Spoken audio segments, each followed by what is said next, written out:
Hello दोस्तों, इस video में हम यूनिट 5 जो कि स्पेसिफिक कंक्रीट्स है, तो इसमें स्पेसिफिक कंक्रीट के टाइप्स पढ़ेंगे। जैसे बहुत सारी स्पेसिफिक कंक्रीट होती हैं जो कि यूज़ होती हैं स्पेसिफिक कंडीशंस के लिए, जैसे कि जहाँ पे ज़्यादा वाइब्रेशन होता है या फिर क्या कह सकते हैं कि बहुत ज़्यादा वहाँ पे लोड हमें डालना होता है और जल्दी यूज़ करना होता है कंक्रीट को।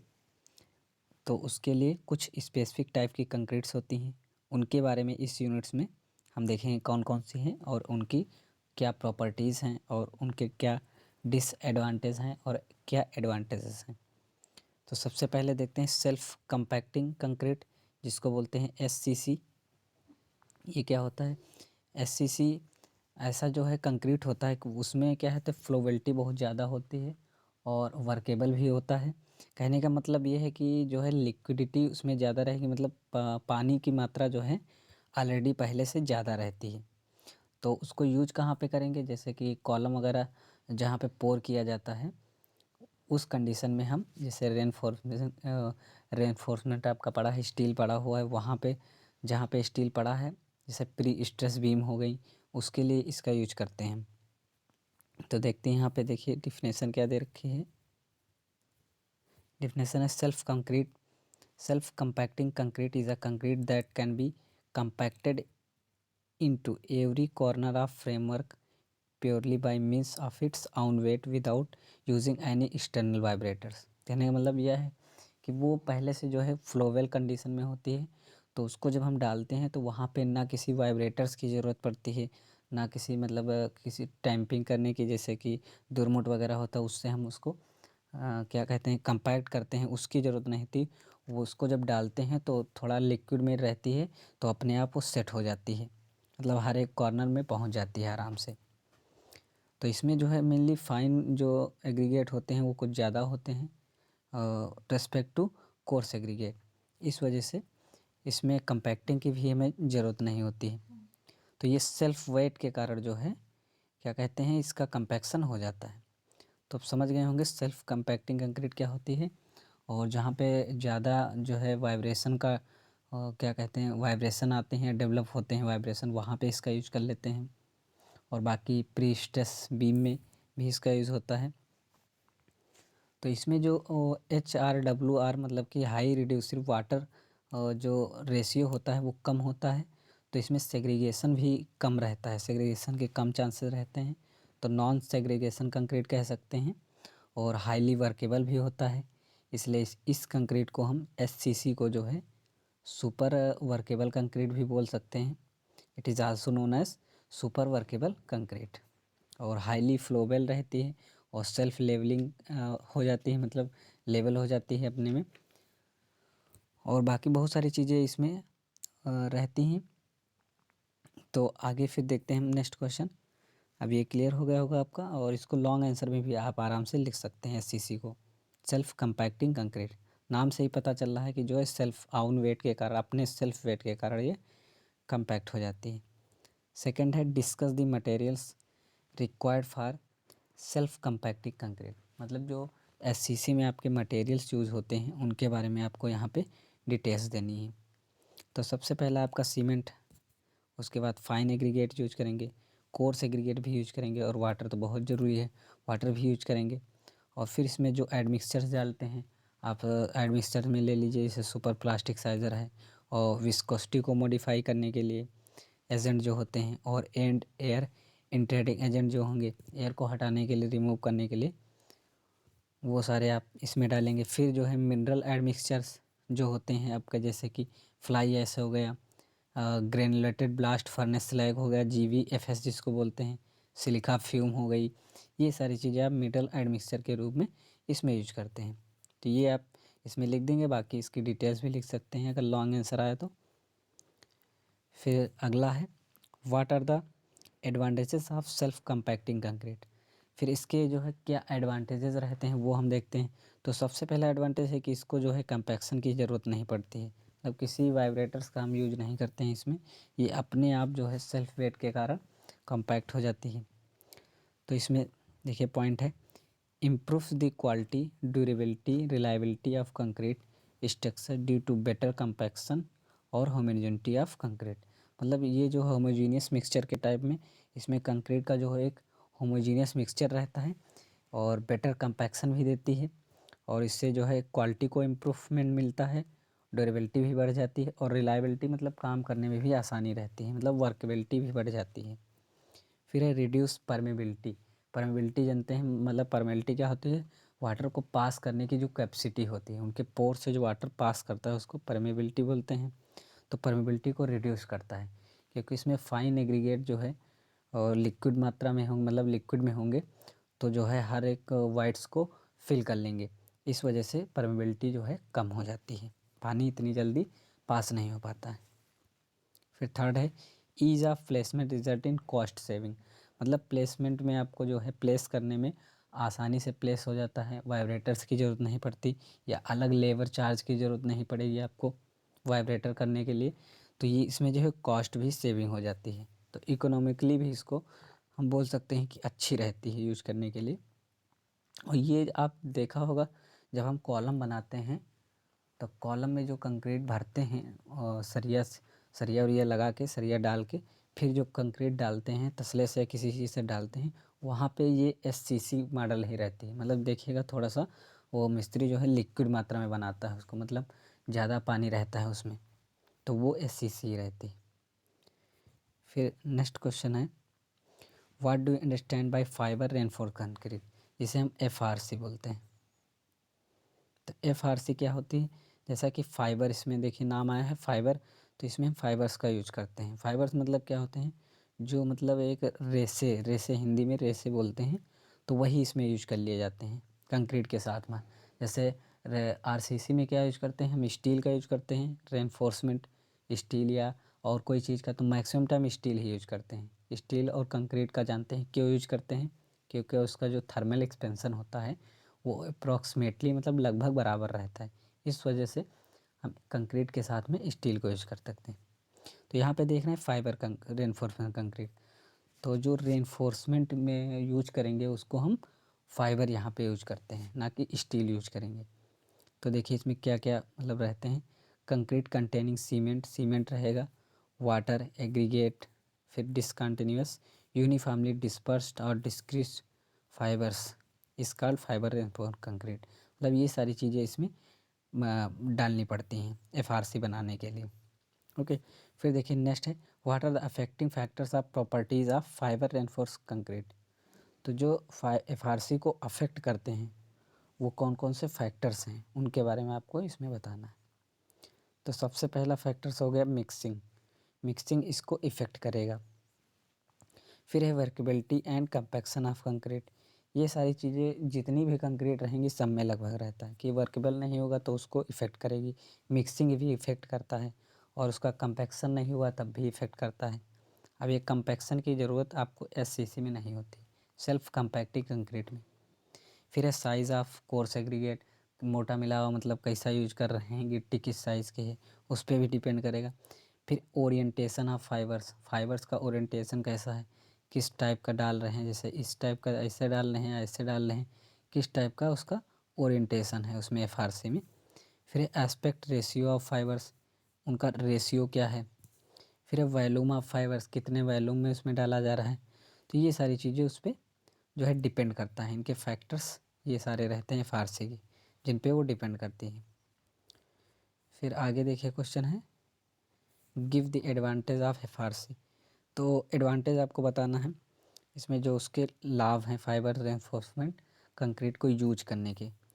तो सबसे पहला देखिए है लोअर परमेबिलिटी ऑफ कंक्रीट, मतलब इसमें भी जो है परमेबिलिटी कम मिलती है कंक्रीट में, इस कंक्रीट में भी परमेबिलिटी कम रहेगी। फिर बेटर टफनेस, मतलब टफ रहेगा, थोड़ा सा कड़ापन रहता है, मतलब सॉलिड टाइप का कह सकते हैं, स्ट्रेंथ अच्छी रहती है। फिर enhancement of fatigue strength, fatigue strength जिसे बोलते हैं। फिर जो है एंड्योरेंस लिमिट, मतलब कि उस पर जो है टेंसाइल या फिर कोई लोड आता है उसको सहने की क्षमता भी उसकी बढ़ जाती है, क्योंकि इसमें जो लोड का डिस्ट्रीब्यूशन होता है वो ये फाइबर ऐसे ऐसे रहते हैं, तो इस पर जब लोड पड़ता है तो हर एक फाइबर पे डिवाइड हो जाता है। और जब हम स्टील वगैरह यूज करते हैं तो उसमें एक जैसे स्टील यूज किए, ये आपका क्या कहते हैं बीम है, ये बीम है आपका है, तो यहाँ पे स्टील पड़ा तो ये एक एक मतलब एक साइड में यहीं पर जो है स्ट्रेंथ रहती है, और इसमें क्या रहता है, हर एक जगह पे मतलब लोड हर जगह डिवाइड कर सकता है, हर एक पार्ट उसको क्या कहते हैं बियर करता है लोड। इस वजह से इसकी जो है क्या कहते हैं बेरिंग स्ट्रेंथ भी अच्छी रहती है। और फिर जो इम्प्रूवमेंट इन बॉन्ड स्ट्रेंथ भी अच्छी रहती है, क्योंकि ये महीन महीन जो इसमें फाइबर पड़े रहते हैं ये एक दूसरे को बांध के रखते हैं, इस वजह से इसमें बॉन्डिंग स्ट्रेंथ भी अच्छी रहती है, ग्रेटर देन आरसीसी।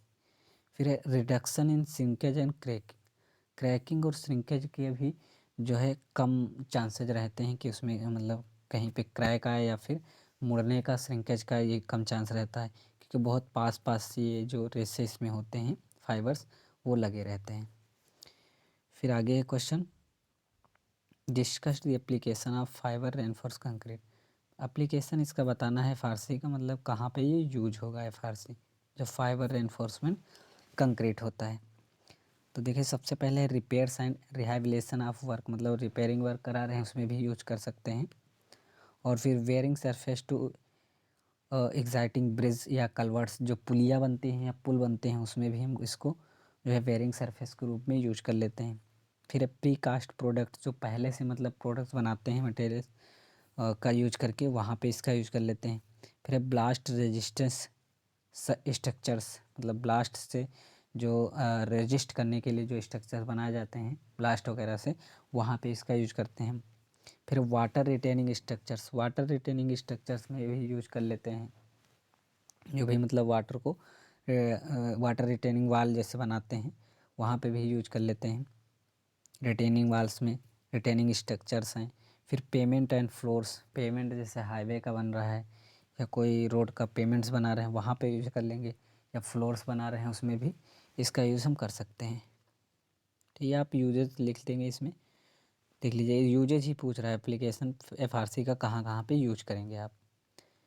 अब यहाँ पे देखिए डिफरेंस है, राइट डाउन कंपेरिजन बिटवीन जो है क्या कहते हैं एफआरसी और एनआरसी। एफआरसी मतलब fibre reinforce concrete, NRC normal reinforce concrete. अब दोनों के जो है आपको कहते हैं दोनों में डिफरेंस बताना है। तो जो एफआरसी होगी इसकी जो है हाई ड्यूरेबल रहेगा, मतलब ज़्यादा दिन तक ड्यूरेबिलिटी अधिक रहती है। फिर ये जो है लोअर ड्यूरेबिलिटी इसकी रहेगी। फिर प्रोटेक्ट स्टील फ्रॉम कोराइजन, मतलब स्टील को ये जो है कोराइजन से इफेक्ट कर क्या कहते हैं बचाता है, मतलब जंग लगने से बचाता है फारसी। और इसमें स्टील पोटेंशियल टू कोराइजन, मतलब ये जो है स्टील जो है कोराइजन से इसमें भी क्या कहते हैं एक पोटेंशियल उसको देता है बचाने के लिए। स्टील के पास देखिए ऑलरेडी से जो थोड़ा बहुत रहती है वो क्या कहते हैं पोटेंशियल कम रहती है उसकी अपेक्षा। फिर है लाइटर मटेरियल्स, इसमें जो है हल्का, मतलब इसका जो मटेरियल्स यूज होंगे इसमें हल्का रहेगा वेट, और ये हैवियर मटेरियल्स का यूज़ करके बनाई जाती है। फिर है मोर एक्सपेंसिव, मतलब बहुत ज़्यादा ये महंगी रहती है फारसी। और ये इकोनॉमिकल मतलब पड़ता है हम लोगों को, इकोनॉमिकल मतलब कम खर्चे में, और जो है हम ये नॉर्मल कंक्रीट बना सकते हैं, क्योंकि इसमें अलग से आपको फाइबर का भी कॉस्ट लगेगा, और उसको अगर मतलब स्किल लेबर भी चाहिए उसको बनाने के लिए तो वो भी कॉस्ट लगेगा आपका। फिर with the same volume strength is greater, अगर वॉल्यूम दोनों का सेम है तो जो एफआरसी का स्ट्रेंथ होगा मतलब मजबूती होगी, सामर्थ्य होगी वो ज़्यादा होगी, और इसकी जो है वॉल्यूम अगर सेम है तो स्ट्रेंथ इसकी कम रहती है। सीधा मतलब समझिए स्ट्रेंथ इसमें ज़्यादा आएगी और इसमें आपको कम मिलेगी, बट सेम वॉल्यूम पे, कंडीशन ये है। फिर लेस वर्केबिलिटी जो है इसमें कम रहती है, वर्केबल कम रहेगा ये कंक्रीट। इसमें high workability as compare to FRC, मतलब एफआरसी के कंपैरिजन में हाई वर्केबिलिटी रहेगी। तो ये सारे पॉइंट आप याद रखेंगे इसमें डिफरेंस में। और आप लोग अगर चैनल पर नए हैं दोस्तों तो सब्सक्राइब ज़रूर कर लीजिएगा, क्योंकि आगे से भी वीडियो आएंगे आगे। अगर आप किसी कंपटीशन की तैयारी कर रहे हैं एसएससी या कोई जेईई वगैरह की, तो उससे मैं सिलेबस भी डालूँगा, कैसे सिलेबस क्या क्या रहता है, और उससे रिलेटेड क्वेश्चंस कौन कौन से पूछे गए हैं प्रीवियस ईयर में वो भी हम कोशिश करेंगे देने की।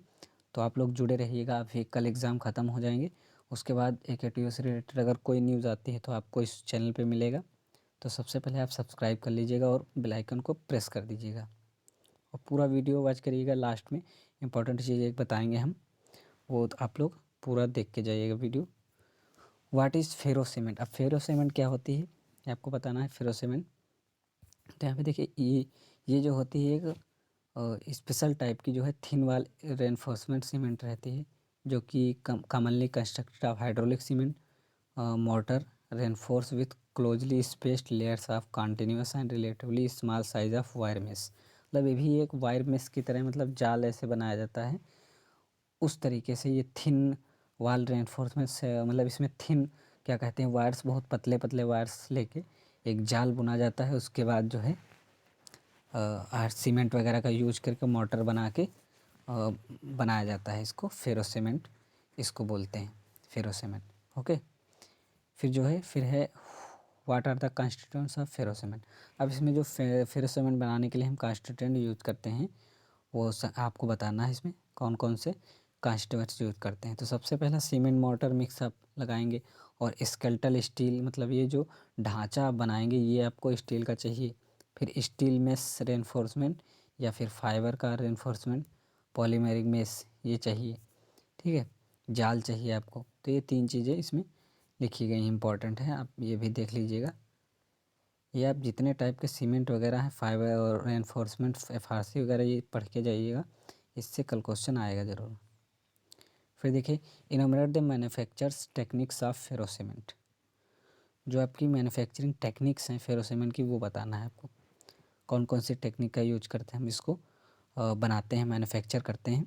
तो सबसे पहला हैंड प्लास्टरिंग हो गई, फिर है सेमी मैकेनिज प्रोसेस, फिर सेंट्रीफ्यूजिंग एंड गुनाइटिंग। गुनाइटिंग भी आप लोग पढ़े होंगे, गुनाइटिंग और ग्राउटिंग एक होता है। तो इनका यूज करके जो है फेरो सीमेंट को बनाते हैं। फिर है describe properties of ferro cement. अब जिसमें जो है फेरो सीमेंट की आपको प्रॉपर्टीज़ बताना है। तो देखिए, फॉलोइंग प्रॉपर्टी दी गई, इट इज़ वेरी ड्यूरेबल, टिकाऊ ज़्यादा रहता है, चीप सस्ता पड़ता है, और वर्सटाइल मटेरियल रहता है इसका। फिर हाई टेंसाइल स्ट्रेंथ रहती है, और स्टिफनेस मतलब कड़ा रहता है। फिर बेटर इम्पैक्ट लोड जो है उसको अच्छे से सहती है। पंचिंग शेयर रेजिस्टेंस, मतलब कोई भी शेयरिंग रेजिस्टेंस अगर आ रही है, शेयर लोड आ रहा है, उसको जो है अच्छे से रेजिस्ट करती है। फिर enumerate the mechanical properties of ferro cement. अब जो है आपको इसकी मैकेनिकल प्रॉपर्टीज़ बताना है फेरो सीमेंट की, ओनली मैकेनिकल प्रॉपर्टीज जो हैं। तो सबसे पहले कंप्रेसिव स्ट्रेंथ आप देख लीजिए, 27.5 से 60 न्यूटन पर mm² होती है। फिर अलाउबल टेंसाइल स्ट्रेंथ जो होगी वो 10 न्यूटन mm² होगी। फिर जो अल्टीमेट टेंसाइल स्ट्रेंथ होगी वो 34.5 न्यूटन mm² होगी। अल्टीमेट टेंसाइल से मतलब लास्ट में जो टेंसाइल, एकदम लास्टली जो टेंसाइल स्ट्रेंथ मिलती है। फिर स्टील कवर इसमें कितना दिया जाता है, 1.5 से 5 mm जो स्टील का कवर दिया जाता है। फिर स्टील का परसेंटेज इसमें 5 to 8% रहता है एफआरसी में। थिकनेस जो रहेगी वो 10 mm से 60 mm तक रहेगी। ये सारे पॉइंट आप मैकेनिकल प्रॉपर्टीज़ में लिख देंगे। फिर describe various application of ferro cement. Application आपको बताना है, मतलब यूजेज कहाँ कहाँ पे यूज करेंगे इसका। तो marine application, rural energy application, मतलब मरीन समुद्र वगैरह में इसका यूज करते हैं। कंस्ट्रक्टिंग बोट्स बनाने में, बोट आप जानते ही होंगे। और फिशिंग वेजल्स बनाने के लिए, जो मछली को पकड़ने के लिए बर्तन बनाए जाते हैं, वो यूज करते हैं एफआरसी सीमेंट के। फिर बैराज बनाने के लिए, डॉक्स बनाने के लिए, मतलब बंदरगाह वगैरह पे, और फिर फ्लोटिंग बाइज बनाने के लिए एट्सेट्रा। ये सब चीज़ों में, मतलब मरीन एप्लीकेशन इसका आप सिंपल समझिए, सी में जितने भी यूजेस होते हैं समुद्र वगैरह में, वहाँ पे इसका यूज करते हैं। और फिर जो है फेरो सीमेंट इसलिए वहाँ पे यूज करते हैं क्योंकि इसकी जो एसिड अटैक करने की वो जो पावर होती है वो ज़्यादा रहती है, इसमें फेरस रहता है, इस वजह से फेरो सीमेंट इसमें क्या कहते हैं यूज किया जाता है। फिर है rural energy application, rural areas वगैरह में, जैसे कि बायोगैस डाइजेस्टर हो गया, वहाँ पे यूज कर लेंगे। बायोगैस होल्डर हो गया, और इंसिनरेटर, जैसे कूड़े वूड़े को जो है ख़त्म करने के लिए, डिस्ट्रॉय करने के लिए जो भी इंसिनरेटर यूज करते हैं, वहाँ पे भी इसका एप्लीकेशन है। फिर अब है आपका देखिए, compare recycled aggregate and natural aggregate.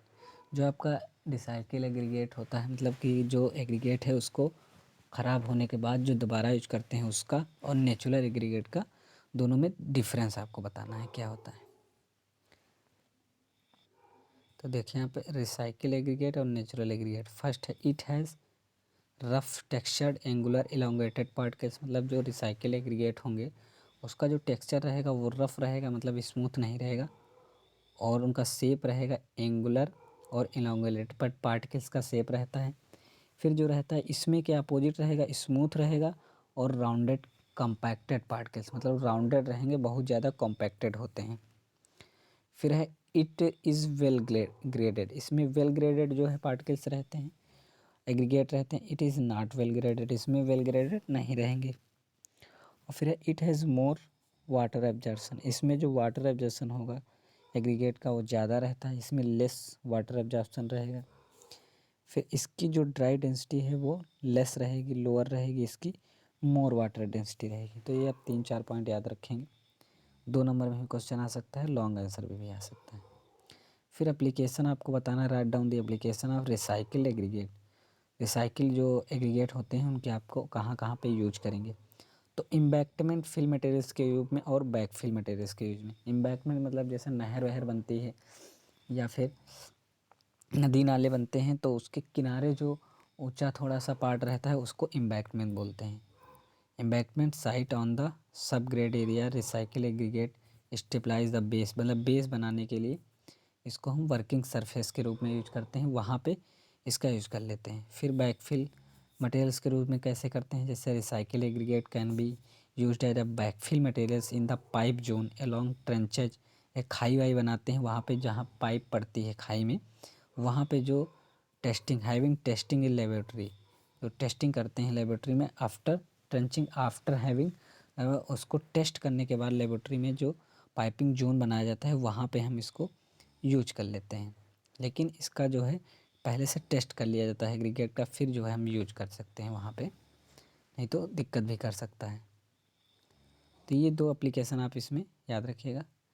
और बाकी बहुत सारी चीज़ें जो हैं इसमें छूट भी जाती हैं 2 नंबर वाले में, तो आप लॉन्ग आंसर पढ़ लेंगे। देखिए इंपॉर्टेंट ये प्रीवियस ईयर का क्वेश्चन पेपर दिया गया है, देख सकते हैं क्वेश्चन।